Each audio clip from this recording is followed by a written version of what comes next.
আজকে আমি নিরামিষ ঝোল করব। তার জন্য এখানে আলু, বরবটি, কাঁকরোল, টমেটো আমি কেটে নিয়েছি। আমি বেগুন কেটে আগে থেকেই নুন মাখিয়ে রেখেছি। এবার বেগুনগুলো আগে ভেজে তুলে রাখবো।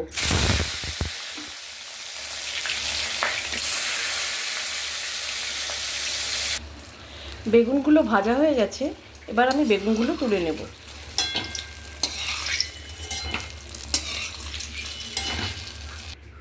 এবার আমি বড়িগুলো ভেজে নেব।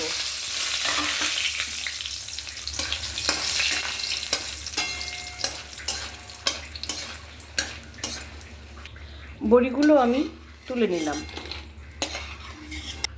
এবার ওই তেলেই আমি 5 ফোড়ন সম্বাদ দিলাম, দিয়ে সমস্ত কাটা সবজি আমি ছেড়ে দিলাম।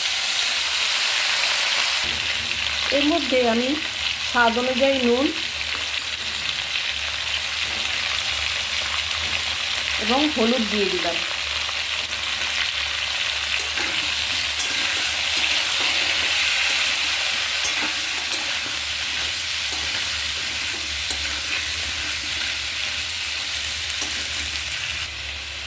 ভালো করে নেড়ে চেড়ে এবার আমি ঢাকা দিয়ে দিলাম।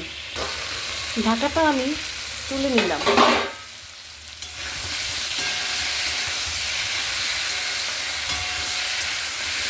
সবজিগুলো মোটামুটি ভালো ভাজা হয়ে এসছে।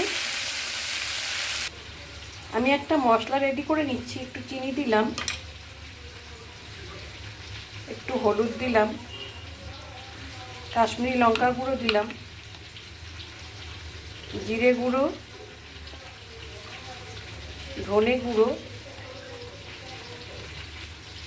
লঙ্কার গুঁড়ো, এ কটা আমি একসঙ্গে দিয়ে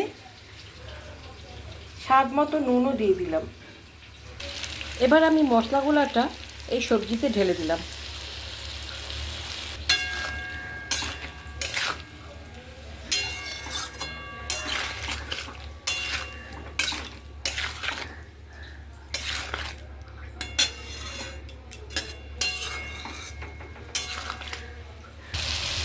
ঢাকাটা আমি তুলে নিয়েছি। মশলাটা আর সবজিগুলো বেশ সুন্দরভাবে সেদ্ধও হয়ে গেছে আর সুন্দর কষানোও হয়ে গেছে।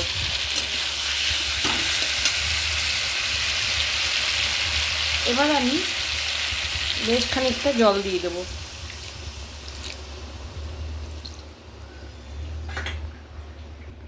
আর আমি যে বেগুন আর বড়ি ভেজে রেখেছিলাম সেগুলো দিয়ে দিলাম।